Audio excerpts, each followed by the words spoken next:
மிதுன ராசி அப்படின்னு பார்க்குறப்போ மிதுன ராசி ஜென்ரலாகவே வந்து டியூவல் மைண்ட் செட் இருக்கக்கூடியவங்க. அதாவது ரெண்டு வகையை யோசிக்கக்கூடியவங்க. ஒரு காயினுக்கு ரெண்டு சைடு இருக்க மாதிரி தான் இவங்க. இவங்களோட ஒரு ஃபேஸ் நமக்கு தெரியும், இன்னொரு ஃபேஸ் நமக்கு தெரியாது. அது அவங்களுக்கு மட்டுமே தெரியும் அப்படிங்கிற மாதிரி. அதாவது மிதுன ராசி தனக்கு பிடிச்சவங்க கிட்ட ஒரு மாதிரி பழகுவாங்க, தனக்கு சரியாக ஒத்து வராதவங்க கிட்ட வேறு மாதிரி பழகுவாங்க. அதாவது சிடுசிடுத்து பேசக்கூடிய அமைப்பும் இருக்குது.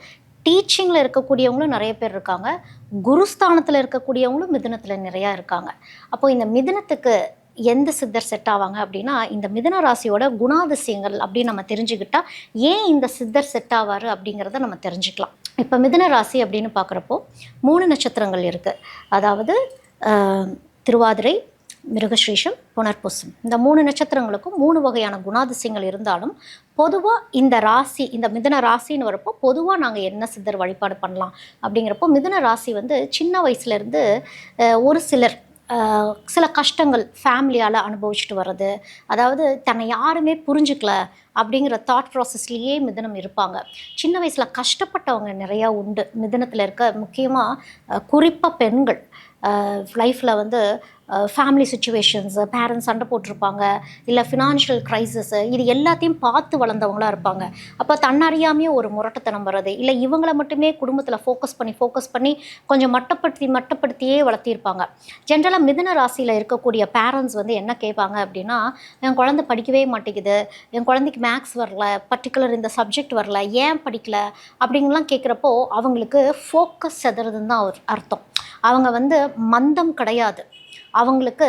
இப்போ திருவாதிரை நட்சத்திரத்தில் இருக்கவங்களுக்கெலாம் வந்துட்டு ஊர் சுற்றணும், அவங்களுக்கு ஒரு உலகம் அப்படின்னு ஒன்று தேவை. அந்த உலகத்துக்கு கூட போய் அவங்க கனெக்ட் ஆனாதான் அவங்களால இங்கே படிப்பிலேயே கான்சென்ட்ரேட் பண்ண முடியும். அப்போ தான் அவங்களால வந்து லைஃப்பை பேலன்ஸ் பண்ணியே கொண்டு போக முடியும். அவங்களுக்கு ஏதோ ஒன்று உலகமாக இருக்கும், வெளியில் சுற்றுறது ஒரு உலகமாக இருக்கும், இல்லாட்டி பர்டிகுலர் ஒரு பொருள் உலகமாக இருக்கும், இல்லை அந்த குடும்பமே உலகமாக இருக்கும். அப்போ இந்த விஷயம், அந்த உலகம் நான் சொல்கிறேன் இல்லையா, அந்த உலகம் பாசிட்டிவாக இருக்கணும் இவங்கள்ட்ட. அந்த பாசிட்டிவிட்டி இல்லை அப்படிங்கிறப்போ கொஞ்சம் உடஞ்சி நெகட்டிவிட்டி தன்மைக்குள்ளே அவங்க போயிடுவாங்க, எல்லாத்தையும் எடுத்தறிஞ்சு பேசக்கூடிய தன்மைக்கு போயிடுவாங்க.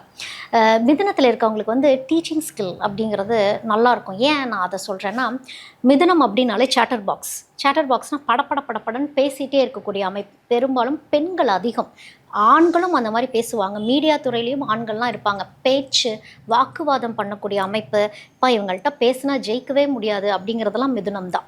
அப்போது இதை வந்து நீங்கள் பாசிட்டிவாக உங்களுடைய கம்யூனிகேஷன் ஸ்கில், உங்களுடைய நாலேஜை அழகாக ஷேர் பண்ண தெரிஞ்சுக்கணும். ஏன்னா உங்களுக்கு வந்து அந்த ஆளுமை, அந்த வாய்ஸ் த்ரோ இருக்கு இல்லையா, அந்த வாய்ஸ் த்ரோ அப்படிங்கிறது உங்கள்கிட்ட லிசன் பண்ணுவாங்க.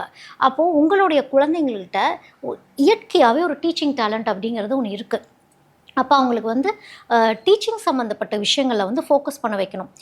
ரெசிட்டேஷன், அதாவது ரிசைட் பண்ண வைக்கிறது, அவங்க படிக்கிறத அவங்களே கேட்க வைக்கிறது. ஜென்ரலாக மிதுனம் அப்படின்னு பார்க்குறப்போ இந்த புதன் வந்து நல்லா இருக்கணும். புதன் நல்லா இருக்கணும் அப்படின்னா விஷுதி சக்கரம் நல்லா இருக்கணும். விஷுதி சக்கரம் நல்லா இருக்கணும்னா அநாகத சக்கரம் நல்லா இருக்கணும். அதாவது நம்மளுடைய உடலில் சக்கரங்கள் சரியாக இயங்கணும். ஏன் வந்து மிதுனத்துக்கு இப்படி சொல்கிறீங்க அப்படின்னா, மிதுன ராசிக்காரங்களுக்கு வந்து டிவைன் கனெக்டிவிட்டி அப்படிங்கிறது அதிகம் உண்டு.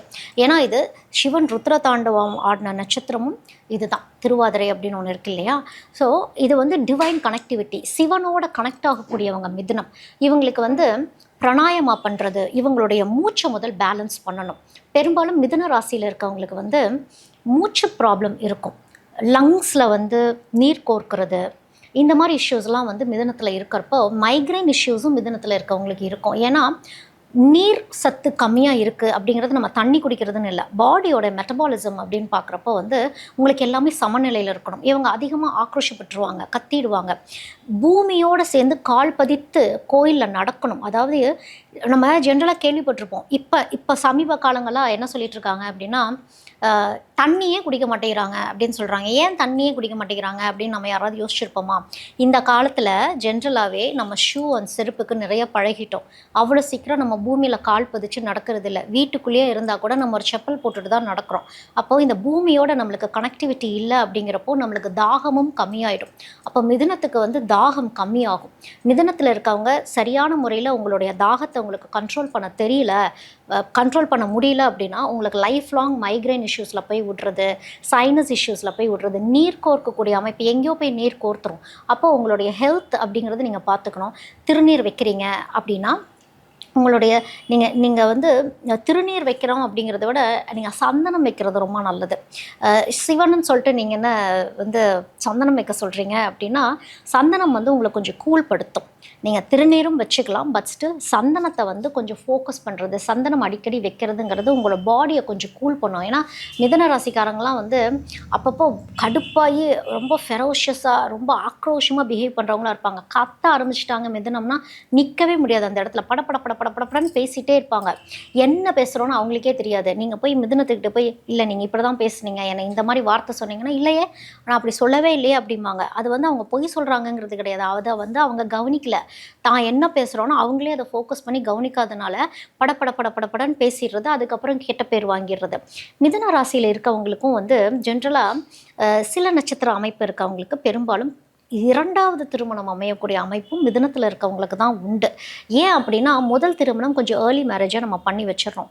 அவசரப்படுறது மிதுனம் பொறுத்த வரைக்கும் அவசரப்பட்டுருவாங்க. அதாவது தீர விசாரிக்காமல் போய் திருமணம் பண்ணிக்கிறது, அதுக்கப்புறம் ஏன் இவங்களை நம்ம திருமணம் பண்ணோன்னு ஃபீல் பண்ணுறது, தனக்கு என்ன வேணும்னு மிதுனத்துக்கு வந்து அவ்வளோ சீக்கிரம் டிசைட் பண்ண முடியாது. கன்ஃபியூஸ் ஸ்டேஜ்லேயே இருக்கிறது, நல்ல விஷயங்களை மிஸ் பண்ணிடுறது, அதுக்கப்புறம் ஒரு ப்ரெஷர்னால நான் போய் திருமணம் பண்ணிக்கிறேன்னு சொல்கிறது, இல்லை அவுட்டர் லுக்கை மட்டும் பார்த்துட்டு போய் கல்யாணம் பண்ணிடுறது, அதுக்கப்புறம் வந்து உள்ளே போய் அந்த லைஃப் வாழ்ந்து பார்க்குறப்போ அது இல்லை இது வேறு அப்படிங்கிறப்போ மனசுடைஞ்சு போகிறது. மிதுன ராசிக்காரங்க பெரும்பாலும் டிவோர்ஸ் வாங்கக்கூடிய அமைப்பில் நம்ம இந்த கோர்ட் சைட்லாம் போய் பார்த்தோன்னா என்ன ராசின்னு கேட்டால் அது மிதுனமாக இருக்கும். செகண்ட் மேரேஜுக்கு ஆனால் செகண்ட் மேரேஜ் அமையும். மிதுன ராசிக்காரங்களுக்கு வந்து செகண்ட் மேரேஜ் கரெக்டாக அமையும். ஏன் அப்படின்னா கொஞ்சம் லேட்டாக ஓகே தனக்கு என்ன வேணுங்கிறத புரிஞ்சு டிசைட் பண்ணி போகிறப்போ அமையும். பெண்கள் அப்படின்னு பார்க்குறப்போ மிதுனத்தில் இருக்கவங்களுக்கு வந்து யூட்ரஸ் இஷ்யூஸ் அப்படிங்கிறது உண்டு. உங்களுடைய யூட்ரஸை ரொம்ப பத்திரமா பார்த்துக்கணும்.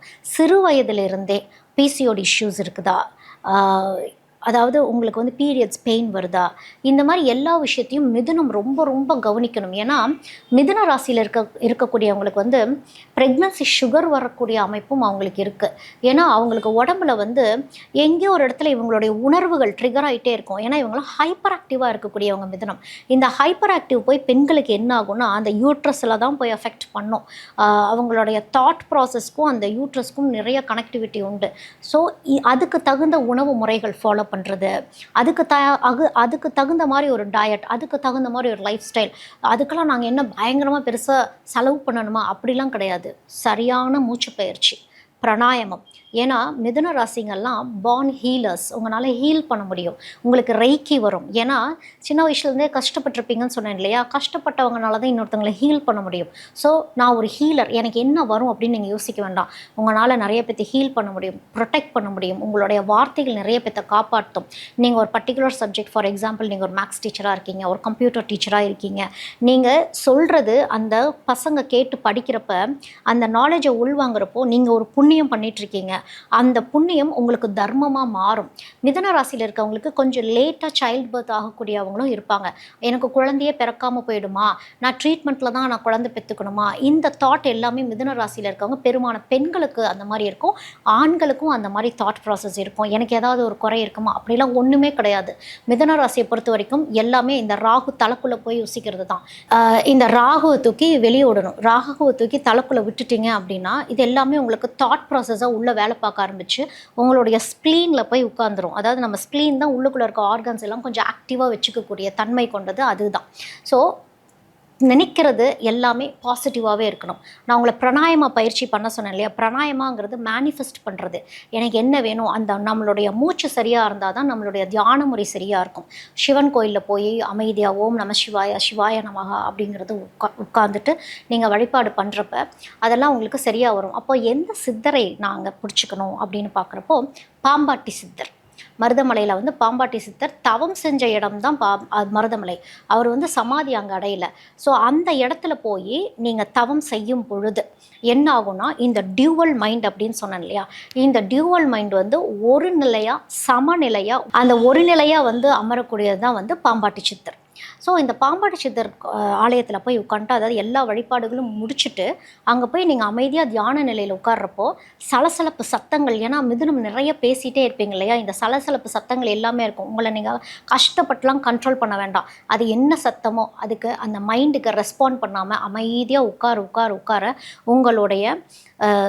உங்களுடைய மூச்சு அதாவது இடகலை பின்கலை சுழுமுனை அப்படின்னு சொல்கிறோம் இல்லையா, இந்த சுழுமுனையை நோக்கி கரெக்டாக உங்களுடைய ப்ரீதிங் சமநிலை ஆகிறது அப்படிங்கிறது உங்களுக்கு புரியும். ரொம்ப சுகமாக இருக்கும்.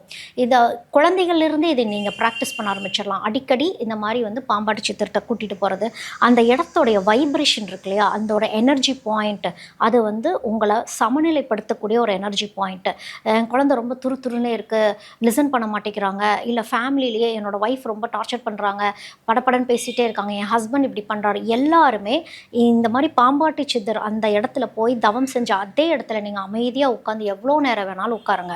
அமைதியாக உட்காந்துட்டு வரப்போ அங்கே சப்தக்கன்னிகள் இருப்பாங்க. அந்த சப்தக்கன்னிகளையும் வணங்கிட்டு வரப்போ இந்த சப்தக்கன்னிகள் அந்த எனர்ஜிங்கிறது ப்ரொடெக்ட் பண்ணுவாங்க. ஸோ அந்த இடம் வந்து அதுக்கான ஒரு வைப்ரேஷன், இந்த 2 டியூவல் மைண்ட் செட்டில் இருக்கவங்கள ஒரு நிலைக்கு கொண்டு வரக்கூடியது பாம்பாட்டி சித்தர்.